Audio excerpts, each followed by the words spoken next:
우리 옆에 있는 분들 인사하겠습니다. 사랑합니다. 축복합니다. 인사하시죠.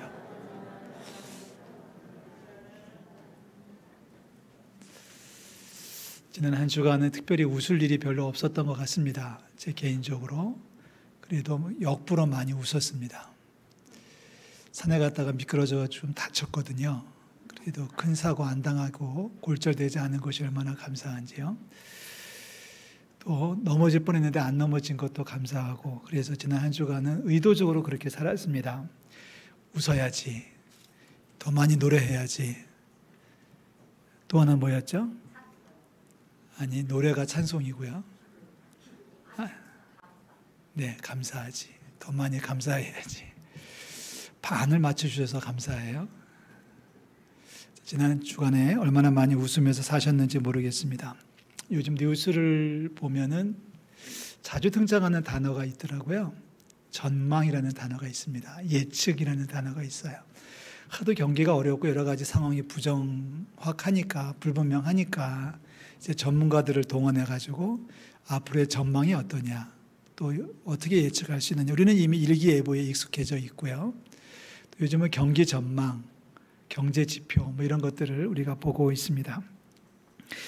나와서 얘기하시는 분들의 바탕은 분명히 과학적인 사실입니다. 데이터에 의해 가지고, 정보에 의해 가지고 앞으로는 한 달 후는 이렇게 될 것 같다. 또 앞으로 뭐 기름값은 어떻게 될 것 같다. 이렇게 전망을 하고 예측을 하고 있는데, 과학적인 자료에 의해서 전망하는 노력들이라고 보고 있습니다. 이 전망하는 얘기, 예측하는 얘기가 많이 나오지만 그 가운데서 우리는 꿈을 꾸고 있습니다. 목표를 가지고 있는 거죠. 자, 사람이 사람다워지는 것은 목표가 있어야 되고 꿈이 있어야 됩니다. 꿈이 없다는 얘기는 사람이 사람임을 포기한다는 뜻이기도 하지요. 자, 개인적으로 꿈을 가지고 계실 거고 목표를 가지고 계실 겁니다. 특별히 다른 목표도 중요하겠지만 영적인 목표도 좀 세우고 8월 한 달을 출발하는 우리 성도들 되시기를 주의 이름으로 축원합니다. 2022년 저희 교회 가장 큰 이슈가 있다면 그것은 새로운 일꾼들을 세우는 겁니다. 장로님, 권사님, 안수집사님을 세우는 일인데요. 이미 작업에 들어가서 그 면담할 분들은 면담을 하고 있고, 또 문자로 당신은 예비 후보에 들어있으니 각별히 노력해 주세요라고 하는 문자로 통보하기도 했었습니다.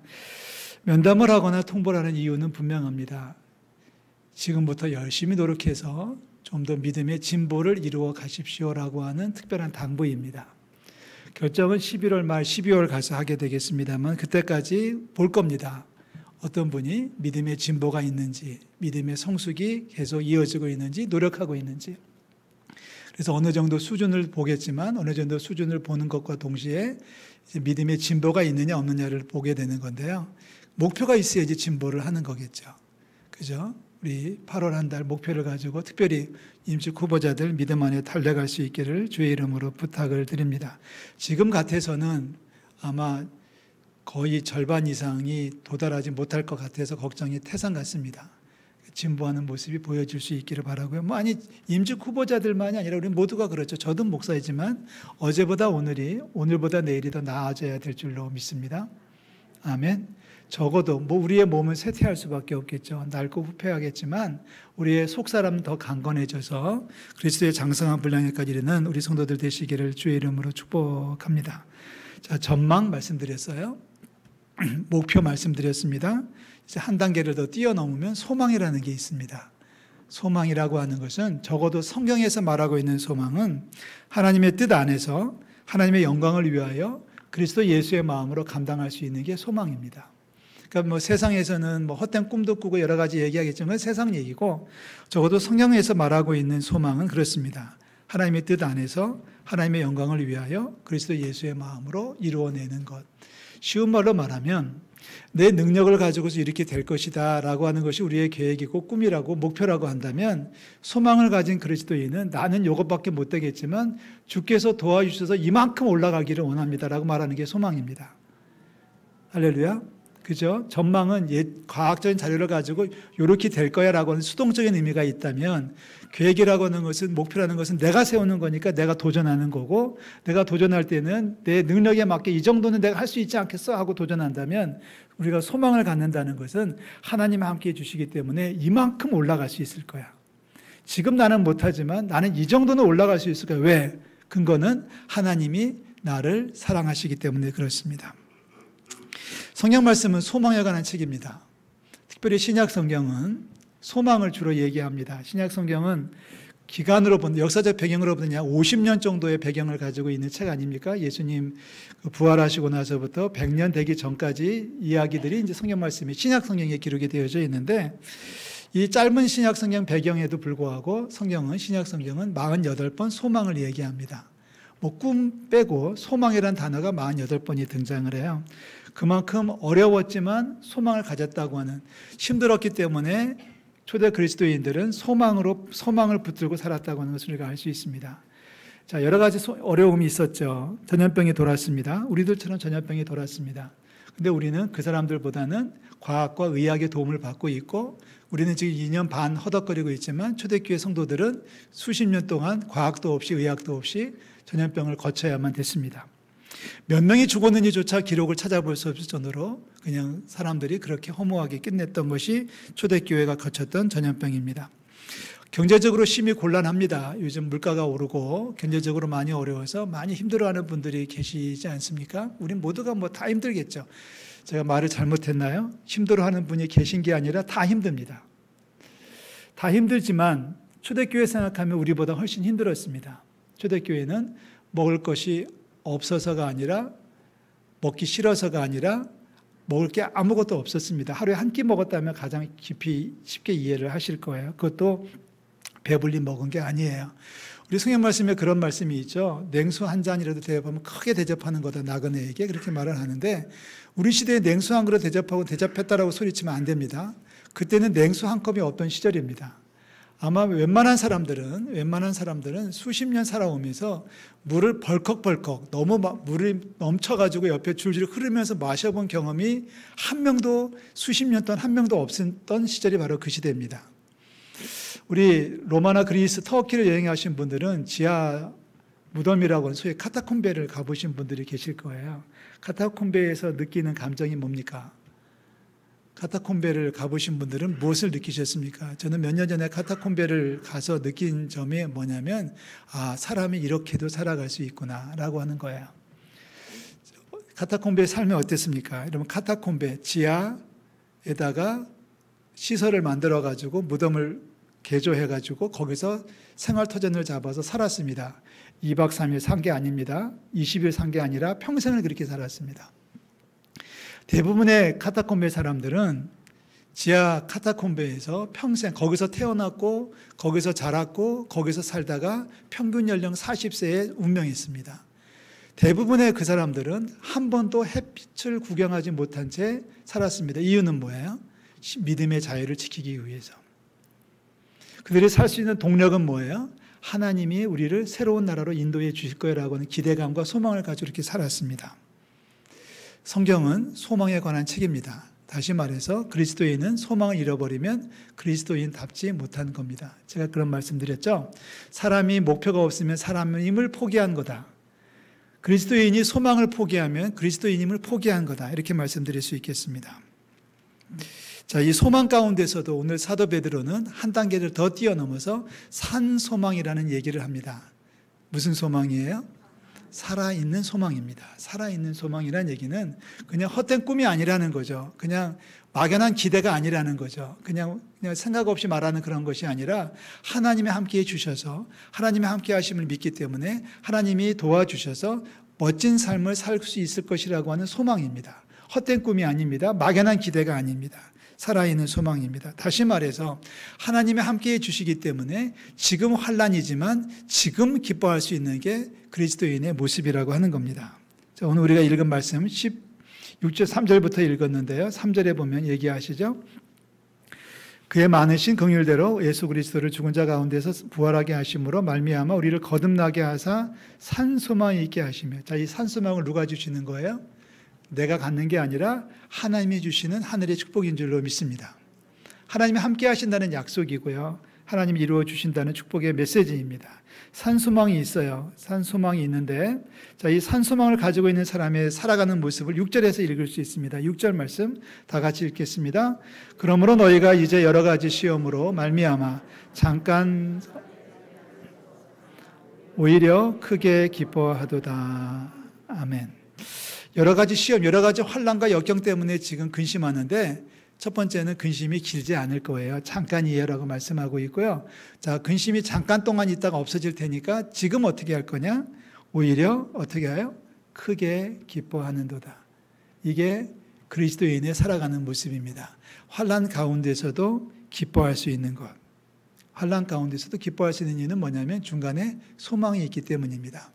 성경 말씀을 읽어보면 우리가 하나의 법칙을 발견하게 되죠. 그 법칙은 다른 게 아니라 고난이 있을 때 소망을 가져라. 소망을 가진 자는 지금부터 기뻐할 수 있다는 거예요. 그러니까 고난과 소망은 같이 가야 되는 거고요. 소망과 기쁨은 또 같이 오는 거예요. 그러니까 고난, 소망, 기쁨. 그래서 고난 가운데서 즐거워할 수 있고 소망할 수 있다고 하는 것이 하나님의 말씀입니다. 성경 말씀 한 군데 읽겠습니다. 로마서 12장에 사도 바울 역시도 소망에 관한 이야기를 증거하고 있는데요. 다 같이 읽겠습니다.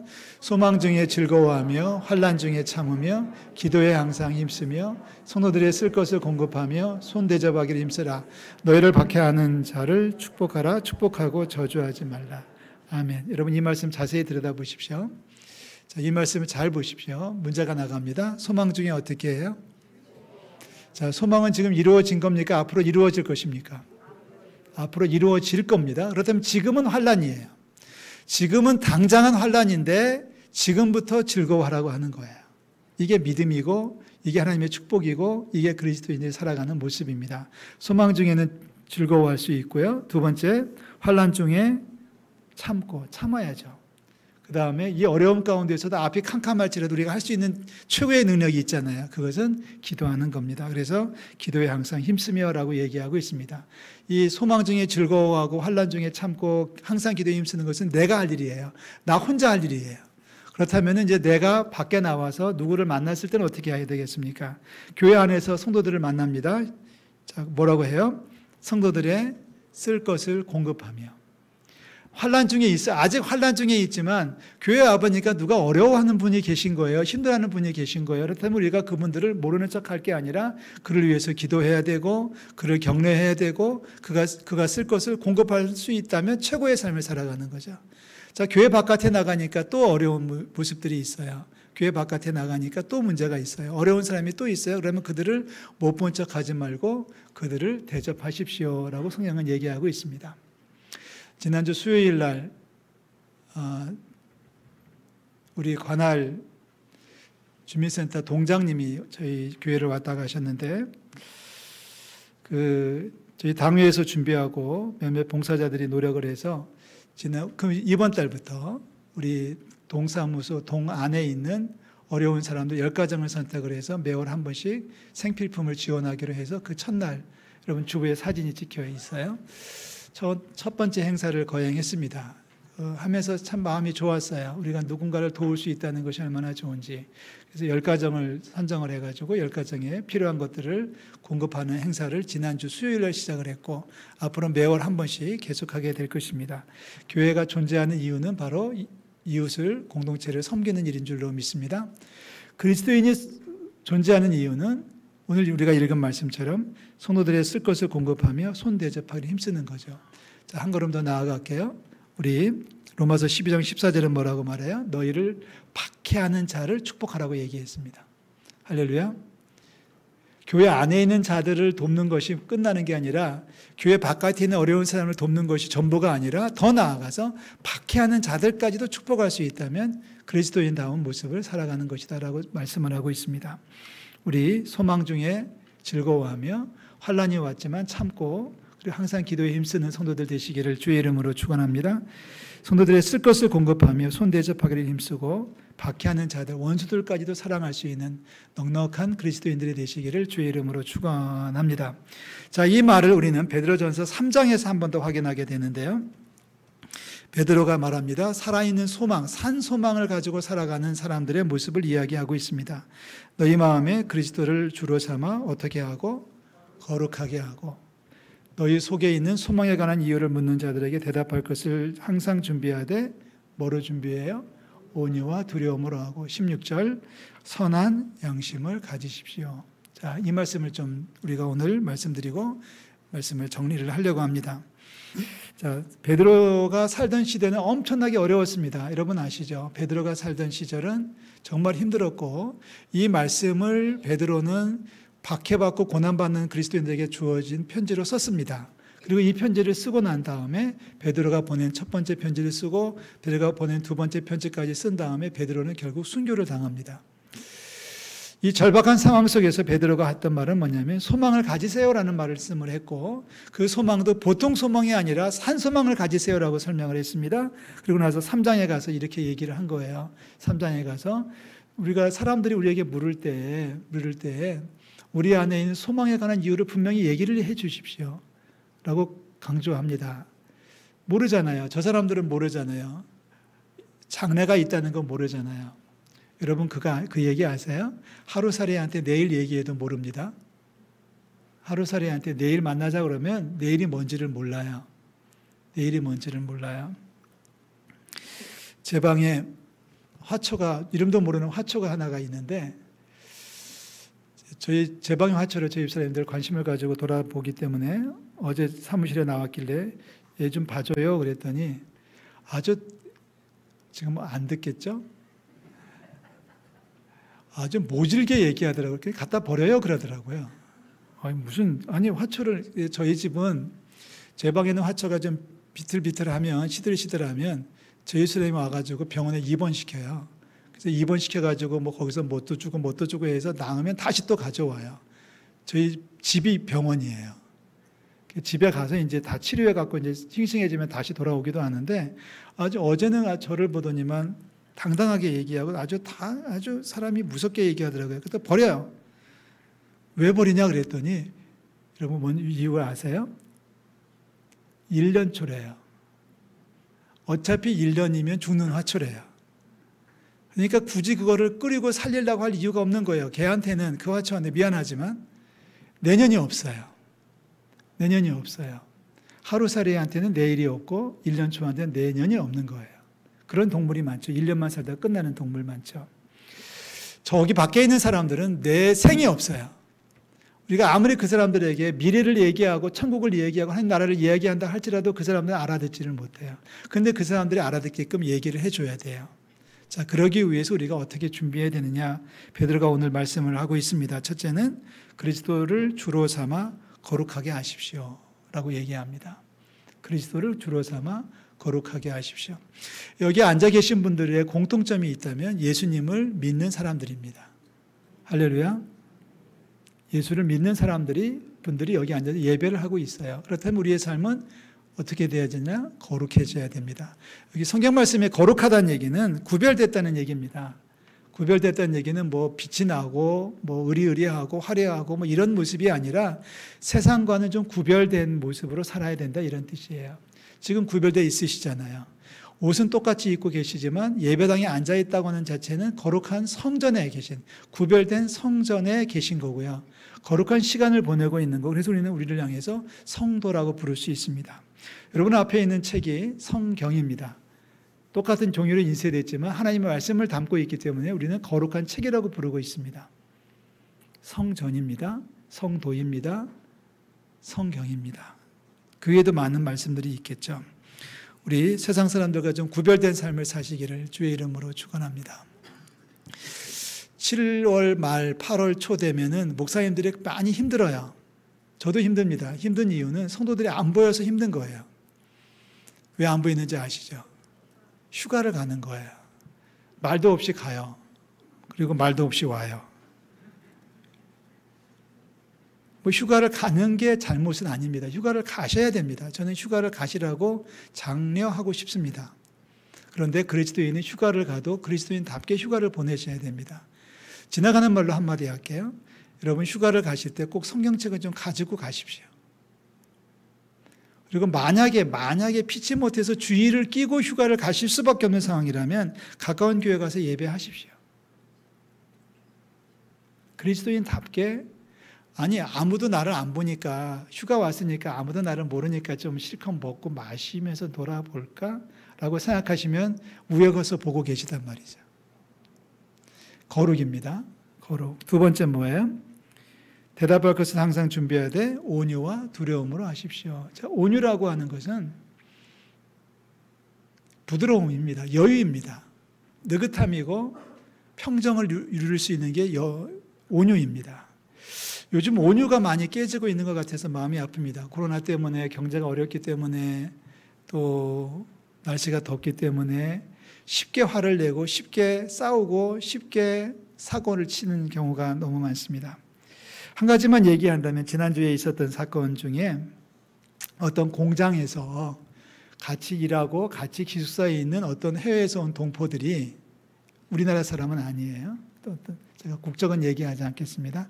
그 사람들이 밤에 자다가 한 사람은 너무 춥다고 에어컨 좀 끄자고 그러고 한 사람은 덥다고 에어컨 좀 온도 좀 높이자, 그러니까 에어컨을 강하게 틀자고 그러고 한 사람은 에어컨을 약하게 틀자고 하고 그래서 자다 말고 싸워가지고 칼로 찌르고 난리가 났었습니다. 1도 차이로.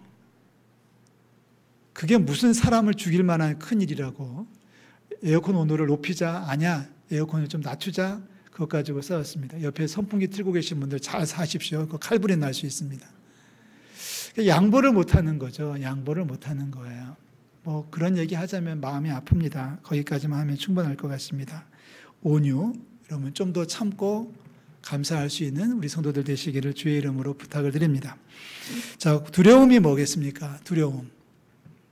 세상 사람이 두렵고 세상의 권력 잡은 자가 두려운 게 아니라 우리는 하나님이 두려운 거죠. 왜 우리는 참아야 됩니까? 왜 우리는 절제해야 됩니까? 하나님이 지켜보고 계신 줄로 믿습니다. 사람을 두려워하지 마십시오. 하나님을 두려워하시기를 주의 이름으로 축복합니다. 사람이 두려워지지 않으면 하나님을 무시하게 돼요. 그러니까 사람을 두려워하기 시작하면 하나님을 무시하게 된다는 뜻이에요. 하나님을 두려워하기 시작하면 사람이 무섭지 않습니다.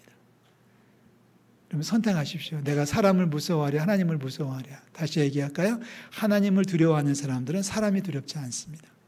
당당할 수 있다는 얘기예요. 마지막 얘기합니다. 선한 양심을 가지라. 뭐 설명이 필요 없을 것 같습니다. 힘들고 어려운 상황에서도 하나님 항상 나를 지켜보고 계시다는 마음을 가지고 선한 양심을 포기하지 않는 우리 성도들 되시기를 주의 이름으로 축원합니다. 이런 사람이 우리 안에 있는 소망을 가진 사람이고요. 이런 사람이 그 소망이 바로 죽은 소망이 아니라 산 소망으로 살아가는 사람이고요. 이러한 소망을 가지고 살아가는 사람이 바로 그리스도인답게 살아간다고 얘기할 수 있겠습니다. 예수님께서 우리를 사랑하시는 줄로 믿습니다. 아멘. 한 번 더 기회를 드릴게요. 하나님은 사랑이십니다. 우리를 얼마나 사랑하시는지 우리를 위해서 십자가에 죽기까지 하셨습니다.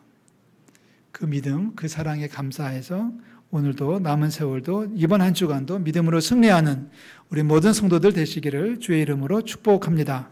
기도하겠습니다. 하나님 아버지 은혜와 사랑을 감사를 드립니다. 너무나 어렵습니다. 날은 엄청나게 덥고 하나님 경제는 파탄을 이루듯이 물가는 치솟고 있고 하루를 어떻게 살아야 될지 모르는 불확실성의 삶을 살아가고 있습니다. 하나님 아버지 정부에서는 전문가들은 예측을 하고 전망을 한다고 난리를 펴고 있는데 하나님 저희들은 그 와중에도 목표를 가지고 출발할 수 있도록 도와주시옵소서. 꿈을 잃지 않게 도와주시고 특별히 그 꿈이 내 개인적인 욕심이 되지 말게 도와주시고 하나님을 향한 거룩한 꿈이 될 수 있도록 도와주시옵소서. 우리는 소망이라고 말합니다. 그 소망이 산 소망이 되게 하시고 하나님 이 땅이 아니라 하늘나라의 소망을 가지고 살아갈 수 있도록 인도하여 주시옵소서. 소망 가운데 즐거워하고 환난 가운데 기뻐하고 그래서 하나님 아버지 힘들지만 지금부터 웃을 수 있는 기쁨을 지금부터 웃을 수 있는 믿음을 더하여 주시옵소서. 감사드립니다. 주여 함께 하시고 어려움 가운데 성도들을 축복하셔서 소망을 잃지 않게 도와주시고 아버지의 소망 가운데 즐거워하는 기쁨을 더하여 주시옵소서. 이번 한 주간도 저희들은 믿음 안에서 출발합니다. 더 많이 노래할 수 있게 하시고 더 많이 웃을 수 있게 하시고 더 많이 감사하는 멋진 한 주간이 되게 도와주시고 소망 가지고 살아가며 아버지 하나님 그리스도인답게 세상을 살아가는 축복을 더하여 주시옵소서. 우리를 사랑하시는 예수 그리스도 이름으로 기도하옵나이다. 아멘. 마지막 찬송입니다. 다 일어나셔서 488장을 찬송하겠습니다.